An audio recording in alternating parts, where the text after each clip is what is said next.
Hello guys, magandang hapon. Nandito po tayo ngayon sa motor shop. Kay nangayo nagbayin ang motor ni Mark Kent.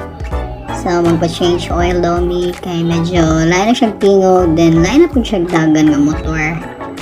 Nana po na siya ikabisihan kung saan na po ka na yung ginapangita. Sige patsada sa iyang motor. Sus, ay nako. Pero napit na gid siya mahuman. So nahuman ra gyud. So mangita na po nagpagkaon kay gigutom kuno siya. So among naunaan is burger. Pagabot na mo sa burgeran, dito na din nagkaon, lingkod-lingkod dalat-hulat maluto ang burger. Then storya gamay, then kiligon din kakadjut, then panghapak dayon. Kilig, pinana ko kiligon manghapak. Katong katawa kay busog naman. Tanawa ra gud ni siya. Hindi na siya maglingi-lingi. Oh, kaon banat dong, anak gyud. Klaro kay gutom.